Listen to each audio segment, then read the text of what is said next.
జిల్లాలు ఏర్పాటు చేయడం లేదని ప్రభుత్వం అయితే ఇప్పటికీ మరి సమాధానం ఇచ్చింది.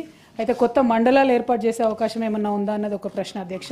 రెండవది, మమ్మల్ని మీరు ఇదివరకు చాలా విమర్శ చేసిన విషయం ఏంటంటే మీరు కేంద్ర ప్రభుత్వంతో సఖ్యతతో లేరు కాబట్టి మీరు ఎక్కువ నిధులు తెచ్చుకోలేకపోతా ఉన్నారని మమ్మల్ని విమర్శ చేశారు అధ్యక్ష.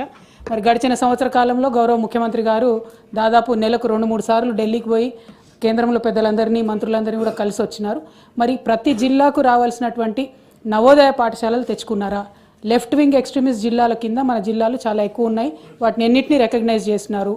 మూడోది అధ్యక్ష, మరి ముఖ్యమైనటువంటి విషయం, బ్యాక్వర్డ్ గ్రాంట్స్ ఏదైతే ఉంటాయో అవి వచ్చినాయా రాలేదా? అవి దాదాపు 1800 కోట్లు పెండింగ్ ఉన్నాయి. మరి ఇన్నిసార్లు పోతా ఉన్నారు, ఇంత సఖ్యత మెయింటైన్ చేస్తూ ఉన్నారు మీరు, ప్రధానమంత్రి దగ్గర నుంచి మొదలు పెడితే ప్రతి ఒక్కరితోని ఎక్స్ట్రా అడిషనల్ నిధులు ఏం తీసుకొచ్చినారు అనేటటువంటిది ప్రశ్న అధ్యక్ష. ఇందాకటిది నేను మీరు అన్నారు అధ్యక్ష, నెక్స్ట్ క్వశ్చన్ మీదే దాంట్లో అడగండి అని చెప్పి గౌరవ పొన్నం ప్రభాకర్ అన్న వెళ్ళిపోయారు.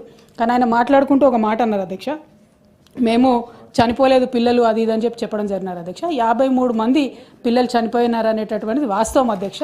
ఆ కుటుంబాలు పేరెంట్స్ అందరూ బాధపడుతున్నటువంటి సందర్భం. ఆ చనిపోయినటువంటి వారందరికీ కూడా ఎక్స్గ్రేషియా ఇవ్వమని చెప్పి మేము డిమాండ్ చేయడం జరిగింది అధ్యక్ష. ఇస్తారా ఇవ్వరా అన్నటువంటిది ఒకటి. ఇంకొకటి, ఏది మాట్లాడినా ఇప్పటి వరకు సంవత్సరం అయిపోయిన తర్వాత కూడా మరి కేసీఆర్ గారు ఏమన్నా ఇంట్లోకి వెళ్ళి ఇచ్చిరా అంటే, మరి ఇవాళ మీ ముఖ్యమంత్రి రేవంత్ రెడ్డి గారు ఏమన్నా ఇంట్లోకి వెళ్ళి ఇస్తున్నారా? మీరు ఎందుకు మాకు పెండింగ్ బిల్స్ ఇస్తలేరు? ఎందుకు విదేశీ విద్యార్థి నిధులు ఇస్తలేరు? ఎందుకు ఇంతవరకు కూడా బీసీ రియంబర్స్మెంట్ కానీ ఎస్సీ ఎస్టీ రియంబర్స్మెంట్ కానీ ఇస్తలేరు అనేటటువంటి అంశాలను కూడా వారు చెప్పవలసింది కోరుతా ఉన్నా అధ్యక్ష. Thank you.